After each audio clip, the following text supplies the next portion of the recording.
All right, today's the day we make our Afra guide. This is one of those units I've been putting in the stew for a bit. She's star level 3. I'm gonna get her to star level 5 eventually. And she's honestly been a particularly strong force on most of my team compositions. My team comps, any of my teams, like any of my content I'm playing, like I feel like Afra is definitely like a strong unit for all of that. And that's just to say that like her kit is just has so much in it. It just has a lot in it, and it's kind of a shame because I think in most tier lists I do see her in. It's just she's quite low, or at least lower than I'd expect her to be, because based on like all that she can do. She might fit like the whole jack of all trades kind of thing niche, so that might sort of, I don't know, disincentivize people to maybe put her a little higher. Where like if you want a damage dealer, you can just get someone that does a ton more damage dealer, cough off Kabari. So, anyways, without further ado, let's get into what exactly Afra is doing. So, in my opinion, her kit offers a lot of variety. You got healing, you got debuffs, and you got damage dealing. Now, because she has all this variety in her kit, you can think about a team comp that says, I need a little more health or healing, right? And you have like all the damage in the world that you need. Now, because Afra is Afra, you basically can make her more of a healer while also contributing to a lot of damage that your team's already doing. And same can be said for like buffing your team, adding like utility to your team. She can do that while also being a healer, or she can just be like a debuffing damage dealer, right? I think she's like well suited for like all these different roles.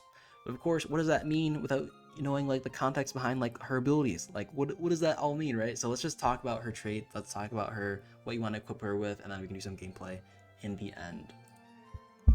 Okay, so first things first, let's talk about her trait, Dreamcatch. Now, this is one of those abilities that is quite overloaded just because it has a lot of sort of buffs and debuffs that it's sort of putting on everyone. And also there's some subtleties and like how some things overlap with each other that maybe I can explain afterwards.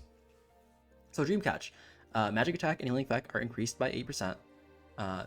Afra is immune to frosty tiles. Her movement increased by 1 tile, at least at this star rank. And of course, as per all star ranks, as you increase star ranks, these abilities become more potent.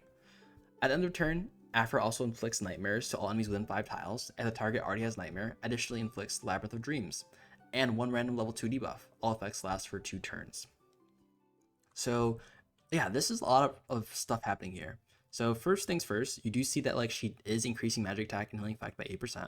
Do note that that means that if you are using her as a healer, that most healing abilities is based on magic attack, right? So that's already getting an increase by 8% for that ability. On top of that, because the healing effect is based on the output, you're also getting an increase by 8% on that output, right? So it's kind of just like 16%. This is like napkin math, of course. It's like 16% increased healing just by having this here, right? That's kind of on par with like most other units, right? That are sort of doing healing, right? Or the increase of potency based on their trait. Like this is like fairly okay, right? This is kind of par for the course. But also thinking about how she also is increased movement range for like a lot of those, I think, units. This sort of offers her ability to like basically just treat anyone on the battlefield, right? She doesn't really need to be. She can be at one place at one time and then literally like the other place in like the same amount of time. She's just very agile across the battlefield, which is like particularly strong, right? Especially if you like need to get somewhere quickly, or like a unit just suddenly got swapped or something. She can basically just be there when you need to. On top of that, her being a destroyer, having, most of the times destroyers have like just 3 movement range. Because she's getting extra movement range from her ability, yeah, it's just like kind of crazy to consider. Because like that just sort of breaks the mold, right? It's kind of like the whole Inanna thing where like, yeah, Inanna's kind of wild because she's a watcher that has like seeker movement range. We kind of get the same thing here. Okay, but the more interesting part about her dream catch is her nightmare. So this is also increasing her the damage that is being dealt by all units that have this nightmare ability. So basically, it's just amplifying the damage your team is doing. On top of that, it's reducing the damage that your team is taking from units that are around Afra because they also have nightmare.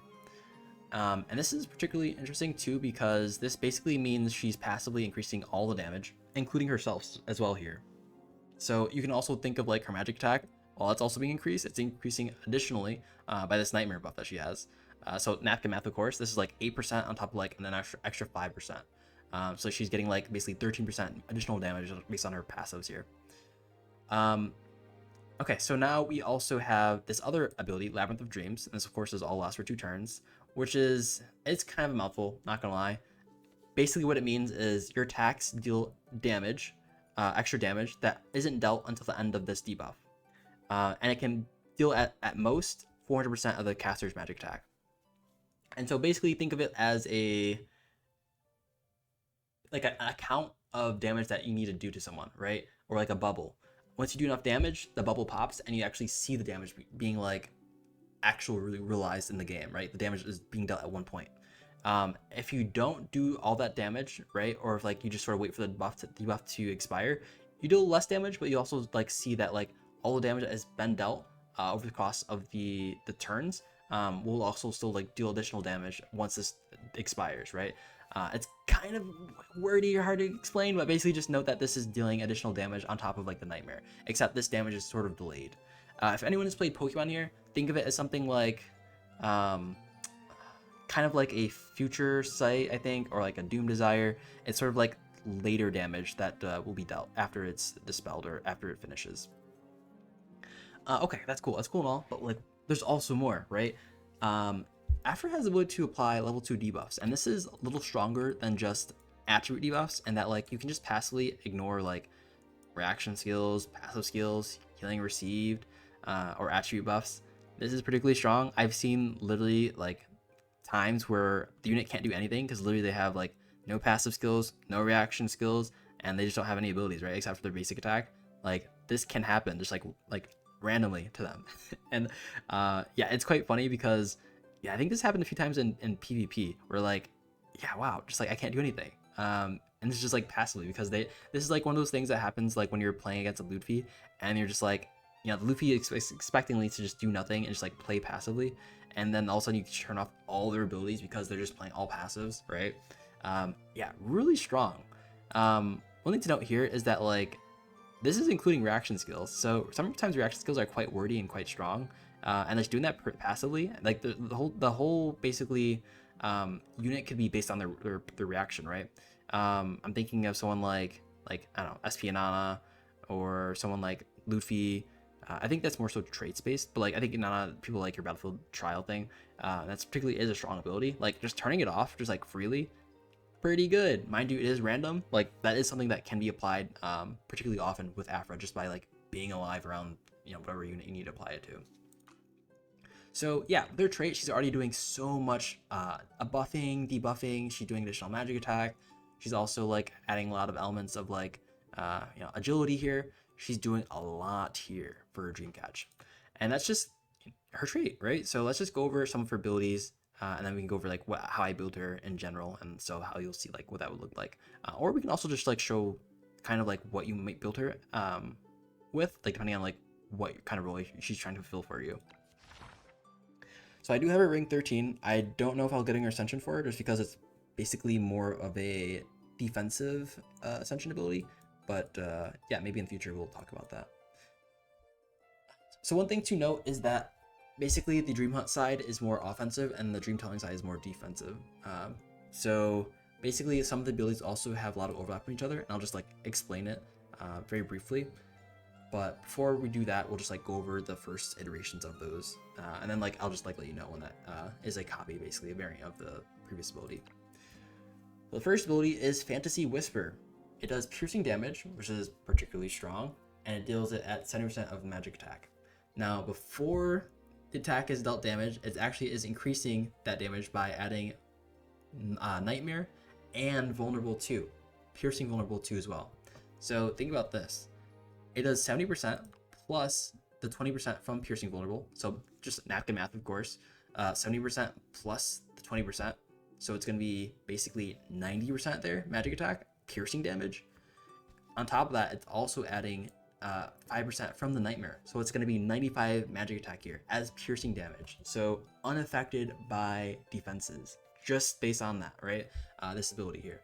So really strong. One thing I actually forgot to notice now I'm realizing it is Labyrinth of Dreams also, maybe I did say it, Labyrinth of Dreams also makes it so like when units are inflicted with sleep, they can't wake up. So basically you're having a sort of perma-stun on a unit as long as this is like on cooldown at the correct time. Pretty strong, right? This is also increasing damage being dealt to that particular unit. This is a single target attack, but like you can imagine if you really want to fight like against a boss or something, you're applying all these debuffs, Like this is something that's going to significantly increase or amplify the damage that your team is doing.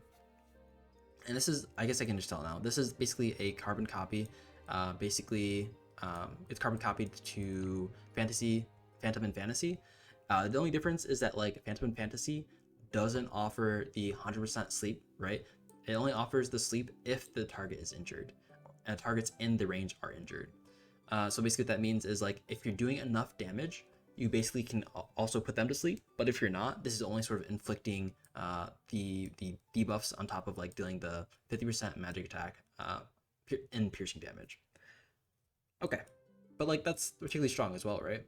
And then there's also something we said about the fact that like her basic attack is kind of the same thing as well. It's dealing piercing damage, but also applying a level 2 debuff for 2 turns, and it's also applying Nightmare. And the difference here in this one though, compared to the other ones, is that this has 30% to also inflict sleep. So she's got a lot of ways to just like passively turn off your units, right? Now, if they're asleep, they literally just can't do anything, right? And this is like the ultimate way in turning off a unit, right? In regards to like not even requiring like, you know, it's like the next favorite step you'd want your enemy to be in, right? If they're not dead, I sure hope they're asleep so I can like do anything, right? Yeah, particularly strong debuff in my opinion. Alright, so that covers 3 abilities, and this is all on the damage dealing side slash Dream Hunt side. Now, you can offer to go the Dream Telling route. This does offer a lot of utility as well. For example, if you're using a class skill, you get to basically do 20% magic attack and healing. Do note that this is amplified by your passive. Your passive, at least as of now for me, is doing an additional 8% healing. So napkin math, of course, this is 28%. But also do keep in mind that we're getting 8% additional healing effect. So you can kind of chalk it up to like 36% of healing, right?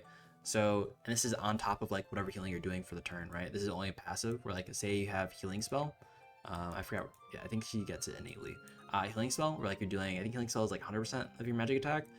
So that on top of this means like you're doing and 100% on top of like the 8% from the trait and healing effect. That's like, you're getting close to like 200% healing, right? It's like quite a lot. So yeah, particularly strong. I guess not 200%, but like I think it's more like 150%-ish, based on like the 8% bonus here. So yeah, it's really, really good. And you also have this sort of similar effect from if you have, you also have Light of Healing, but you also have, I think Healing Spell. But Light of Healing is one of the abilities that she unlocks at rank 11. So this heals all allies within 2 tiles around the target by 60%, and dispels 1 debuff. So it's kind of like a larger version of Healing Spell. She does get this effect in her. Oh, I guess I haven't talked about that yet. Ooh, never mind. Rewind. So yeah, that's her healing traits. She also has Awakening Dreams. This is one of those interesting abilities where like it kind of acts similar to Samantha, where like if the unit takes damage, Awakening Dreams will proc again, granting additional healing on top of some debuffing, right? So, but even before that, it does 80% healing flat, so it's particularly strong in that sense. And that like it does sort of meaningfully the similar healing impact as just like a healing spell. So for example, on top of that, once they do get attacked, they recover 50% of the caster's magic attack and gain defense and magic defense. So it's a nice little sort of buffer for any additional attacks incoming. But if they don't proc it, basically they get more damage and they get they're immune to attribute debuffs. So they basically get the more, I guess, prone to doing more damage after that, right? I guess this is particularly cool because if your units aren't being dealt damage, they're probably damage dealers, right? They're probably in the back dealing whatever kinds of disgusting Convallaria-ish things you can think of, right? They're just like moment of rain, just like turn after the other. Yeah, so that's like a really cool sort of I guess effect here, and that like basically means they're set up for success. If they're being dealt damage or being targeted consecutively, like this is basically going to stop a lot of that pressure. Okay, that's cool and all, but like what about her reactions? I think her best reaction, of course, is like her run my fawn. This basically turns her into a fawn, and she also recovers 35% health when it's triggered. She also gets damage reduction by 15%. But what is a fawn? Well, she has an ability to just turn into a fawn. On top of that, Tread on Snow turns her into a fawn, but also gives her an additional 2 to 3 movement range, essentially. So you get the 4 movement range from her trait, on top of the 2 to 3 from Tread on Fawn, or sorry, Tread on Snow, which turns you into a fawn, while also doing some damage. So this could also be accounted for, and like if you do build her damage out like as free damage, but this is kind of sort of very, you definitely get into the realm of like being a little more, I guess, I don't know, heavy, because it does require you to think a lot more in regards to like how you want to use her, because you're sort of using this close range damage dealing ability as like a damage dealer, right? So you kind of put her in harm's way at the expense of like dealing more damage, but like it does have its practical uses, right? Okay, anyways, so what does Fawn do? Fawn basically reduces damage taken for Afra by 30%, so she's particularly tanky here. On top of that, at the end of her turn, she's also healing for 60% of magic attack, so it's basically a what is it? What is the spell called? The Light of Healing. Without, I think she doesn't dispel any debuffs though. It just heals units around her. On top of that, she also gets all of her healing traits or healing abilities swapped with her current set of abilities. So she definitely just becomes like a healing bot here. She does have one ability that does, I think, just like 40% piercing damage. It's particularly weak, but like in that form, you're just basically looking to heal up. So it's quite unique here. She also gets additional, I think, Pounce or Tread on Snow usage here if she did start the turn in on Tread on as a fawn. So you do get some like there's implications of like making her just like really just like gallop across the whole battlefield. A lot happening here. Okay, so there's one other ability too that I would like to talk about, and that is Calamity of Icefield. This basically just pushes Afra into basically a complete control unit. This covers the battlefield in snow or ice tiles. Now, do note that Afra does have immunity to frosty tiles, so it doesn't really impact her too much. It's that it is a little does make her a little susceptible because it's only at 1 to 2 range here. It does mean like your backline aren't going to be particularly in danger of anything because basically they have to go through all this ice, and kind of taking up a single movement for every tile is a lot, right? Think of like destroyers. They're moving like 1, maybe 2 tiles through this ice, so it eats up a lot of movement here, which gives, I think, units a lot of time to sort of deal damage or something like that. It's also important to note that because this is a train effect, that you can also just like slow them. Like there are definitely times where like if you have like move down 2 on top of them being in ice, they just can't move, right? So they're sort of sitting there stuck in snow. I think this is particularly effective, but you have to do note that like if you are running this, make sure you're using long range units, because also a lot of your units probably aren't gonna make it through this. It's just such a eater of like movement, right? But Afra is like okay with this, so really strong ability. Okay, so now how would you use those abilities in conjunction with one another? In my opinion, you can run, I think it's best to just always run my fawn, because it offers a lot of utility in any case of build you run for Afra. Also, I generally do like running Proverb Fantasy. It gives her a little more range, but if you do want to build her for healing, maybe Merciful Strike is better. So you do something like Merciful Strike on top of like a healing spell, so you can heal every turn. You can do something like Awakening Dreams. Now, do note that she does. Oh, there's one other ability I forgot to talk about. This is actually one of the more important abilities. So before we get into any more deeper into like building her abilities, she has an ability called Dream Telling Game. This is like honestly one of her bread and butter abilities. At the start of the return, as long as Afra is in Afra form, she basically gets to use her Dream Telling skills, which is Dream Entered, Dream Enlightened, or Dream Blessed. When she's Dream Entered, she gets Meditation for 2 turns, so she gets a single energy additionally on top of the energy gets returned. She also dispels 2 debuffs from all enemies in the battlefield. All allies in the battlefield, and increasing attack up to when she's Dream Enlightened. And when Dream Blessed, she increases the defense of all units on the battlefield. So in general, she's just like energy generating. She's passively buffing your team and removing debuffs that your team might have.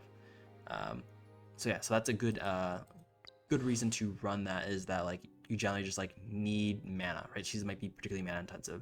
So you could just like basically, if you're going for like a healing build, you could go something like, I think in most builds you do just run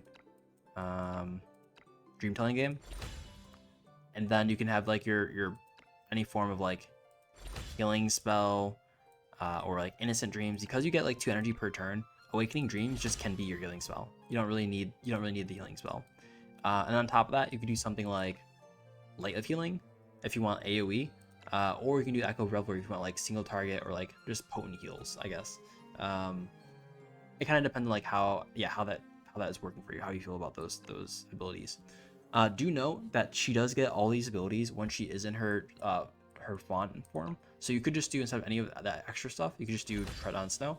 That way you can just get these abilities whenever you need them, whenever you need to, right? At the expense of like, you know, this being off cooldown, or you know, occasionally you just might be turned into a fawn from using your reaction.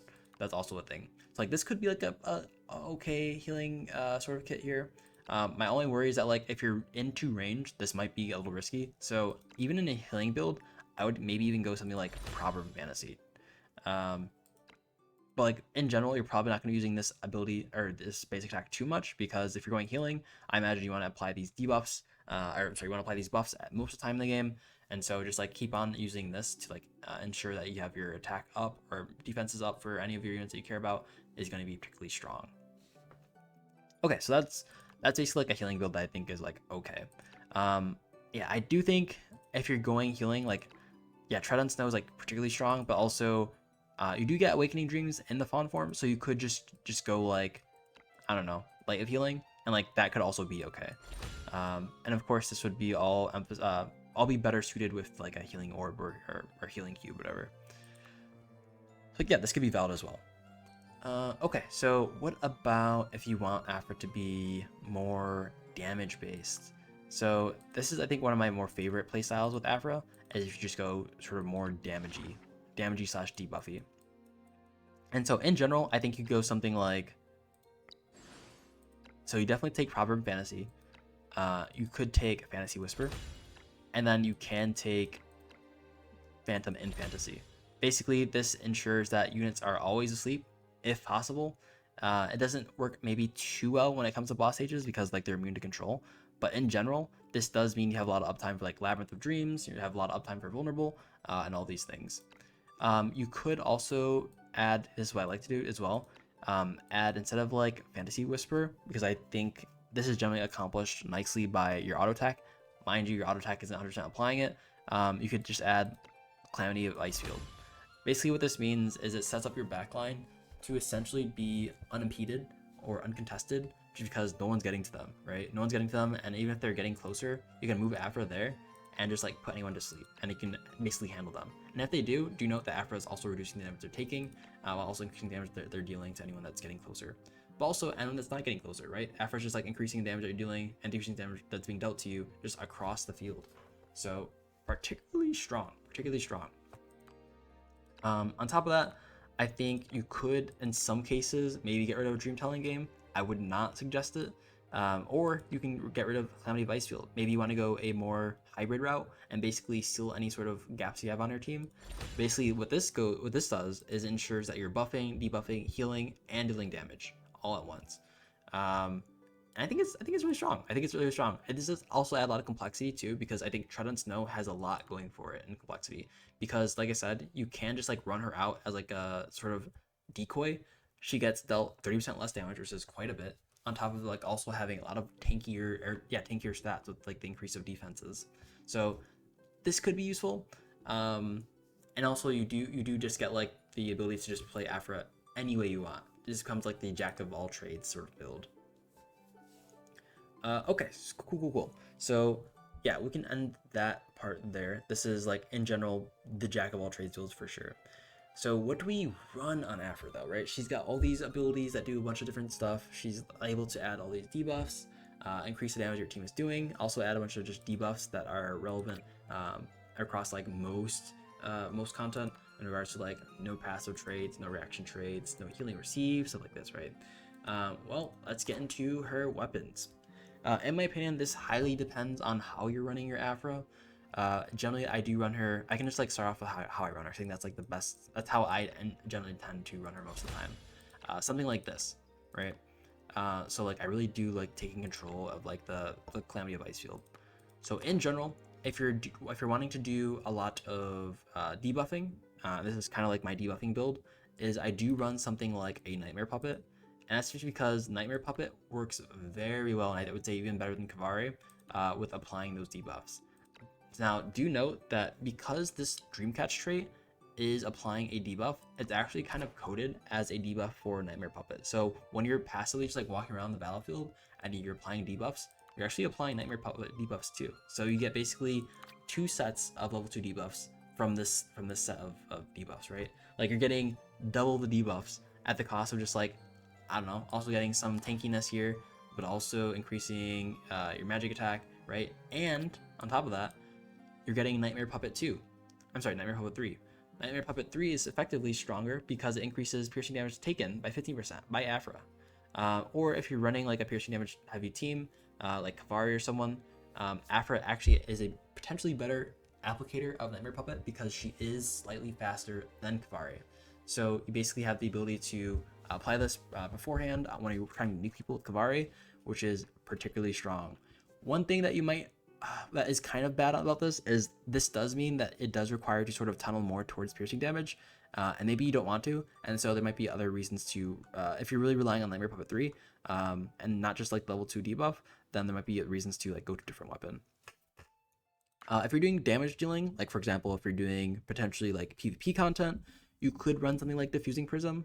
Basically, this is increasing magic attack by 10%, also increasing the AoE damage for piercing and magical damage. So with this, you can actually just like make sure you're proccing your Phantom and Fantasy while by moving those units that you're attacking into injured state. So this sort of ensures that like they're gonna go to sleep, right? Because you're getting just so much of the benefits of having piercing damage and magic damage from that passive triggering. Okay, but is there anything else? And of course, there's always more things to add here. You can also run Resentment Broom. In my opinion, I don't think it's particularly the best. This does offer Afra to do more quote-unquote piercing damage through life loss. Now, is that something you want to do? Maybe it sort of just depends on your playstyle, I guess, compared to like something like a Diffusing Prism. I think it's kind of cute, but maybe not the best, but it's something you can do. You can also go Focus Wand. I think this can be helpful if you're going very single target based Afra. You could do something like Healing Spell or something like Innocent Dreams that just have a single target. And then you can also do something like Fantasy Whisper instead of like Phantom in Fantasy. So basically she just gets like super long range. And honestly, this does work just because once you do get her at a higher trait level, from like a higher star level, you just have the ability to apply these sort of buffs and debuffs just like anywhere on the battlefield. So you basically make her a sort of long range sort of like healer or debuffer, which I think is like a particularly like cute thing to do. I don't think it's as effective, but like I think it's really cute. Okay, and then if you're going the healing route, definitely do focus on, Reorganized Cube. I think I called it Healing Cube or something before. This is like really good because of course it adds additional debuff dispelling, but also increases your healing effect by 15%. And of course, you can just have her have so many healing effects. Like for example, you can go like along with the Innocent Dreams. And of course, this is all brought to you by Fawn Form as well. Wait, where's Innocent Dream? Okay, Awakening Dreams. Sorry. You can apply Awakening Dreams, which adds a healing. And it's a healing at first, but also it's another healing at the end of the buff. So there's like 2 healing effects here. So it's additional 2 debuffs here, right, from this, or it's 1 debuff plus another 1 debuff later. But you also can add something like the Echo of Revelry to add another set of dispels to your arsenal here with Afra. Now, if you do want to get kind of risky with it, you can also just like remove Dream Telling Game here, depending on like how often you're healing. But generally, like you don't want to keep that ability. You could go something like Light of Healing to just like ensure you're keeping your units always debuffless, right? Right. This is reducing. This is increasing. This is adding another dispel here. It's adding another dispel from your Reorganized Cube, and of course you can do something like Echo Revelry to have basically 3 dispels. Actually, no, this is even more than 3 dispels, right? You're getting a dispel from here, dispel from here, dispel from here, based on like the Reborn Ice Cube, but you're also getting potentially a dispel from your Dream Enlightened. So that's like potentially 3 dispels, right? In a turn, which is a lot. It's a lot. It's definitely a lot. So like there's a lot to be said about having that as well. Now you can also just like go Afra's Dream Turidity. In my opinion, I just felt like this is definitely one of those jack of all trades kind of ability weapons where like, yeah, you can increase your based on like having Dream Moment, you can increase your magic attack, you can increase an additional level 1 debuff, but if you're applying so many level 2 debuffs, then like this kind of has diminishing returns, right? Because you just want them to have like the level 2 debuffs instead. Now mind you, if you're not in that sort of, you're not doing that sort of thing, and you don't really care about like piercing damage and you're sort of building your more jack of all trades, I think this is definitely the better bet. But in general, in my opinion, the way I've been playing her, this just kind of feel like it's a little bit lacking, just a tiny bit. Yeah. So, and of course, other than that, I think that's most of the things you would kindly run for her. I would not recommend running Skeleton Staff just because you don't really need too much energy if you're running Dream Telling Game. And Dream Telling Game by itself already does so much for your team. You could do, of course, Sky Heritage, but I think you're definitely better off having some sort of ability to, or additional ability to add like debuffs, because Afra just synergizes so well with like adding so many debuffs to the units around her. Okay. But what about other stuff? What about her Trinket? I think Trinket's also highly versatile depending on how you play her. In my opinion, the best ways to play her could be something particularly like obvious in my opinion, which is like you could go the old Scrolls of August and have that as like a sort of another way to increase speed. She doesn't have speed in her kit inherently, so having this could be helpful, and then introducing like a lot of buffs for your team, or ensuring like they go on time or as you intend them to before like any of your enemies. Or you could go her more damage dealing and like add another shiny shield to one of your damage dealers, which is personally how I personally like it. Now, if you go this route, this also does just increase your healing effects, right? Just by having that shield. And because you can play so long range and you have a lot in your kit to sort of stop you from being dealt damage, like generally the increase in attack does just add a general high potency to all of your abilities in your kit. You can use something like Blood Luxlite Amulet. Of course, if you're going super like damage dealy, yeah, for sure. But like literally everyone and their moms just wants Blood Luxlite Amulet, and for me, we're putting that on Inanna.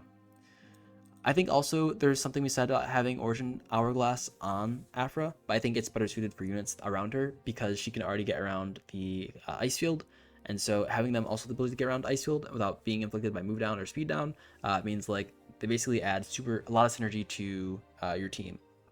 Basically means that like you can kite infinitely on the ice field. Other than that, I wouldn't expect too much else. Maybe you can do something with Mysterious Deflection Device, but then I feel like you're straying away a little too much just because I think Afra has a lot of inner kit where like she isn't taking damage anyways, just because she has a lot of healing and she heals herself a lot, and just like generally she just doesn't need too much damage reduction. And yeah, that's basically all I'd say about her kit. I don't think you need too much else in regards to trinkets, but yeah, I generally do run Shield of Justice. And then, of course, for the weapon, I do generally run the Nightmare Puppet. So something like this.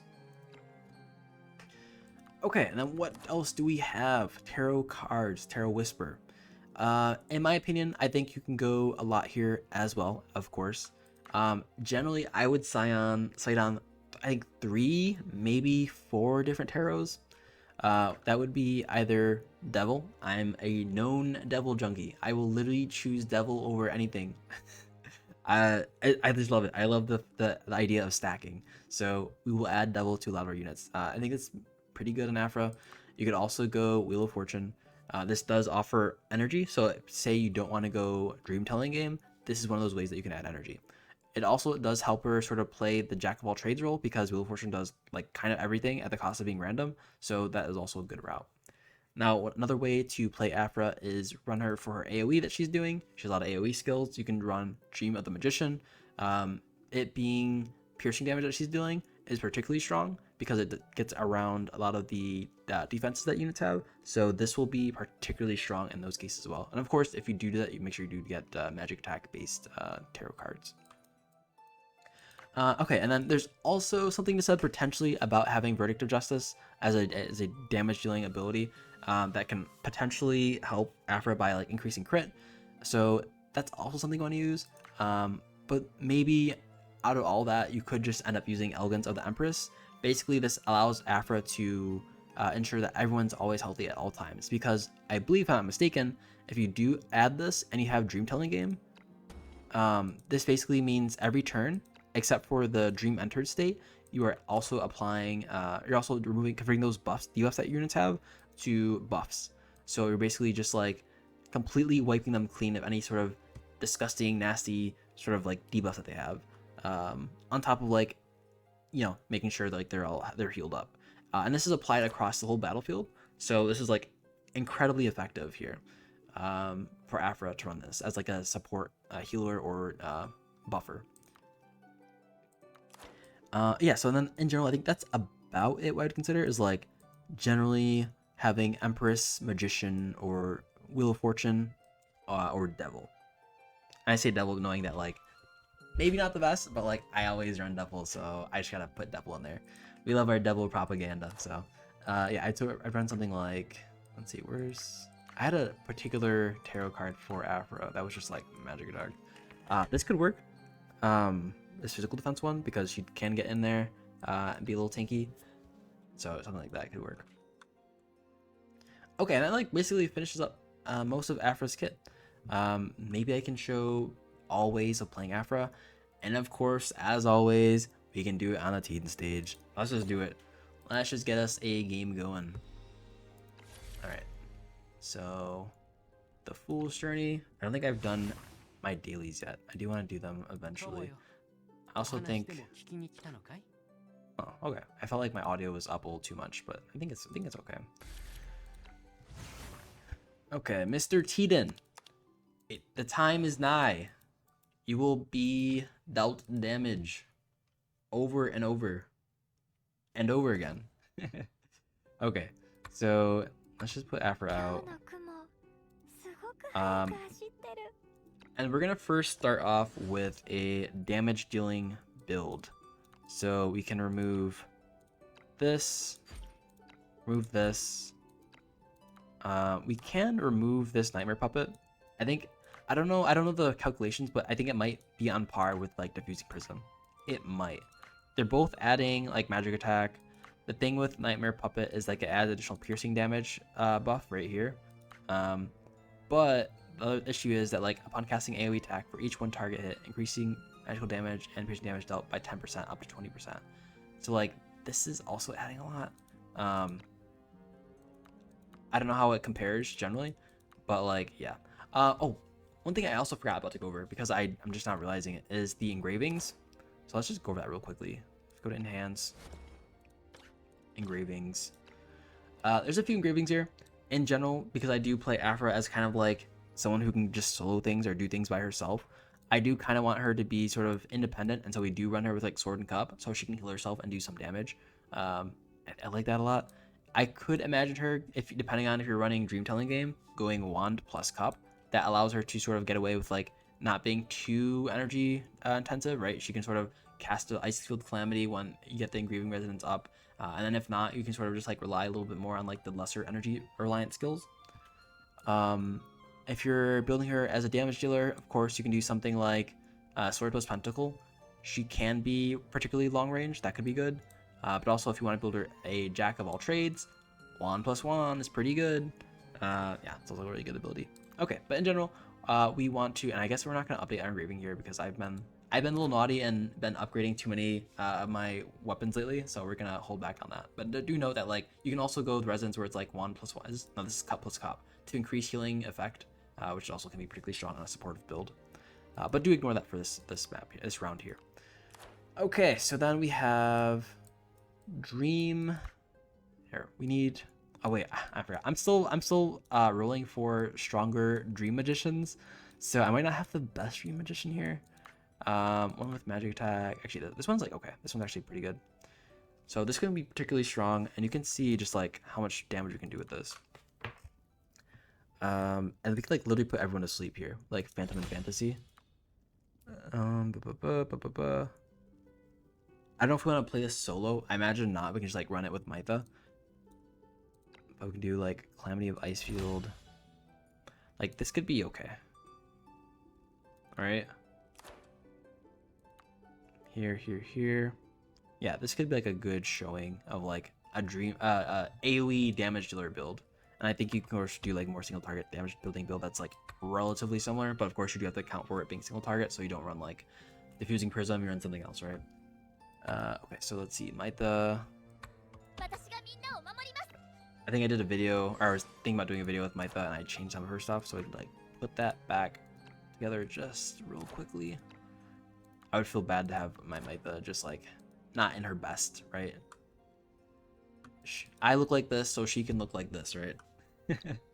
Okay, so let's just see the damage. Let's see what we're cooking with. And of course, it's might be best to test this with like the other damage dealers. Okay, move her up. This is quite unfortunate. I should have moved her to the center, but we can. What can we do? We can move her up like right here. All right. Speed this up a bit. Over here. Wait for everyone to get close to Mytha. And they're all sort of just like in one spot. Alright. And now you can see that like we're literally gonna put them all to sleep here. Really strong. Everyone besides Tiden. But I don't think Tiden can. I'm actually not sure. I don't think Tiden. No, Tiden does have the debuff, right? Where like you can't put they can't be like immunized, or they can't be put to sleep. Advanced immunity, teleport, knockback, disrupt. Yeah, disrupt. So they have the disrupt protection, so they can't be put to sleep. You can also just like run this out with Icefield Calamity, and that way they can't sort of get to Afra after this turn. So there's a lot that you can do here. This actually goes a little farther than I think I want. No, this is as far as it goes for Phantom and Fantasy. You can push this back a little more here, and like still get everyone with like your passives. So yeah, this is I think a decent showing of like, yeah, just like everyone here is like asleep. I guess almost. I don't think Flair's asleep though, is she? No passive skills. Okay, whatever. Okay, she's not asleep, but like you can see like if you're doing enough damage, it's not like the strongest build I guess I have on her, but like yeah, you're just putting everyone to sleep. And I guess at this point, all you have to do is worry about like the people that aren't asleep. Yeah, particularly strong. And of course, she's going to get tankier as she turns into a fawn. Yeah, she can tank a few hits. Okay, but now that she's in fawn form, you do notice that like she does have an ability to do some damage back, but in general, she's basically gonna prance around the battlefield at like extreme ranges. Right? She just has a lot of range here. Now you can add the Awakening of Dreams, the Fawn Slumber. You can also do something like the Fawn Spirit Light, which is going to be, you know, the Light of Healing, I think it was called. And then, of course, the Fawn around them is going to also be healing everyone that's around them. So yeah, particularly good. Like in general, that's like how you would play like an AoE setup. You can do more of a single target setup. It does require a little more help from units around them, just because you're not impacting as much of the battlefield as you would for AoE setup. Okay, what else? I can show you the build that I run generally, and this is like the debuffing damage dealing build. Basically, the idea of this build would be to ensure that like your units are like entirely crippled, that they can't really do anything just because they have so much crap on them. It'd be something like, of course, we've got to add the devil. Right, here we go. Something like this. And this way, we basically are adding buffs from our passive. We're adding buffs from our active. When I say passive, I meant trait. So like this should apply 4 separate level 2 debuffs, or 4, I guess, just level 2 debuffs at the end of one turn, right? This is doing a lot. And I think this also is applied by the Calamity of Icefield, despite it not applying like buffs in particular. The fact that it says ice though might just mean like it's implied that this is you know, doing ice damage or something like that. I don't know. But yeah, this is also particularly effective. We can see how many debuffs that are being applied here. Let me also make sure we're on the left or right. I think they're probably both fine. But we can like check to see how many debuffs that are happening here. Okay, move this up. Okay, do note they don't have any sort of debuffs here, right? They're just clean slate, of course. Why wouldn't they be? And you can add the Calamity of Ice Field. Just like slow everyone down and see how it works with the kit. Okay, and as you can see, we've applied 4 separate debuffs. So, oh, one thing is interesting here is actually that like, this is a level 1 debuff. Physical defense down 1. But we do have passive skill down 2. Magic defense down 2. So these can be, we can link this to her ability, right? And you have reaction skills minus, we have no reaction skills. So, actually, yeah, confused here somewhere. We have 3, right? No passive, no magic defense, no reaction. Was that expected? Right, because I don't think anywhere in her kit she has level 1 debuff. But I guess the Nightmare Puppet is applying level 1 debuff because of just having the ice. Is it not adding 2? Oh, that's quite interesting. Anyways, you do see like we're adding like, yeah, a lot of debuffs though, right? Like all these units are just having like significant issues with also like doing less damage now. Like this is quite significant. And then you can just move someone like a tank here. Now there might be one turn where like Afra is vulnerable, but like after this one turn, basically all those units are kind of just like crippled. They can't really do too much. Teeden has to move only 1. Right? It's quite hard for them to do anything here. And then we can just like transform back if we really need to, and then we can just kind of like run away. We can go for like another Proverb Fantasy. Try and put them asleep. But, like after this, you can sort of just like get ready for like the next wave or whenever they leave the ice field. I personally like this playstyle because you can, if you do something like this, you can imagine having like a Nungle out and just like dealing damage from far away without having to worry about being dealt damage yourself, right? And of course you can see like I can just spam this. It's like turn over turn, just like doing large sums of damage just like across the enemy team. And because the debuffs last for 2 turns, like they're significantly like crippled here, right? There's like how many debuffs they have. Once you're vulnerable, attacks down, physical defense down, right? You're applying so many debuffs, it's like quite insane. Okay, cool. But now that we've seen her do some like damage, some debuffing, what about her healing? I think her healing is really strong. We can see what that looks like.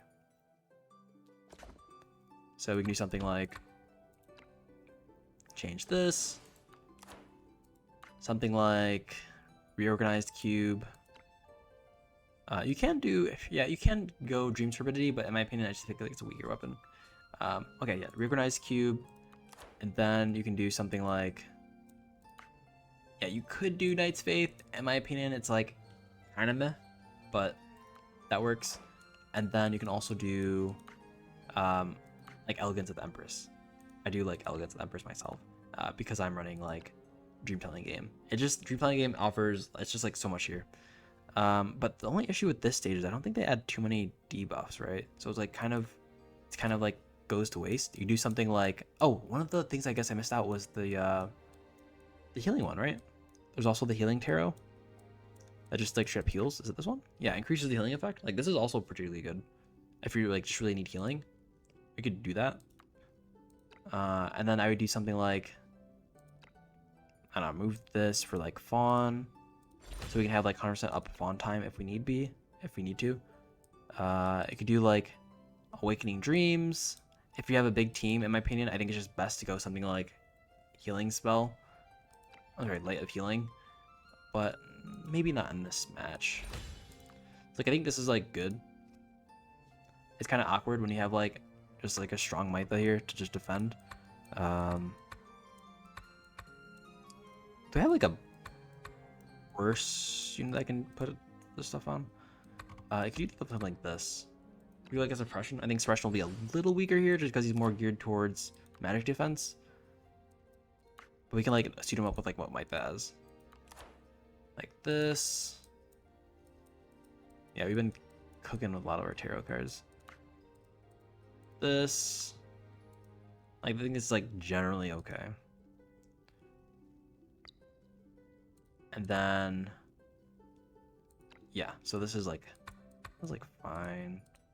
I kind of want just like another unit in here too, just to show that like she can supply for like a whole team herself. Right? She's like an actual capable unit of like being a healer. And I guess for most content, you don't need like a super strong healer. You just need someone that can do the job to heal. Right? But like, yeah, we don't even need to do that basically. So yeah, even this though. Basically, if you do run out with Innocent Dreams, and you can run Innocent Dreams with like both forms, right? You can have Mytha run out there in order to tank some amount of those attacks. You do like Tread on Snow, Innocent Dreams. This actually might. This already procs the additional attack, actually. Yeah. Oh, it increases the physical defense too. Like the issue with this though, and this is like a small issue, is that like he was gonna do this anyways, increase the physical defense and magic defense. But yeah. Okay, so then we can run Devout Guard. Oh, that was a little too far.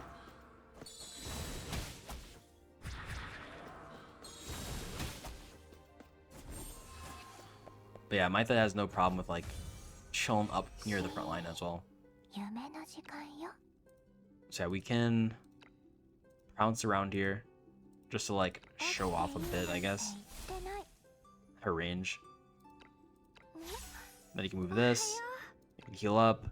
Right? She's like so much movement range. It's sort of just like hidden within her.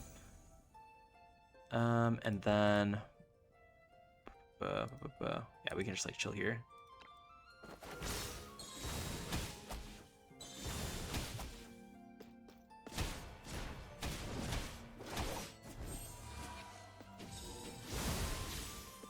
There we go, back in fawn form.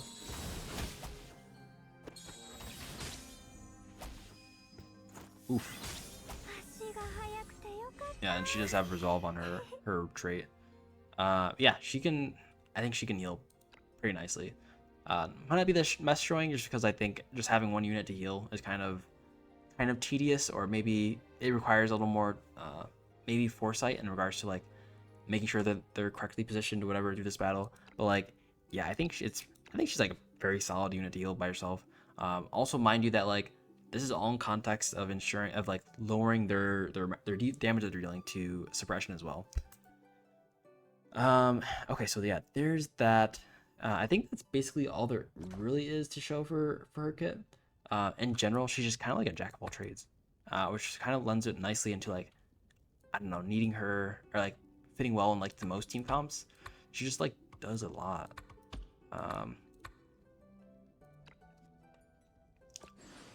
Yeah, so really strong unit, I would say.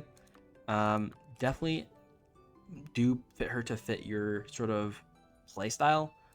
In my opinion, I do think there's like just so many play styles you can put her into.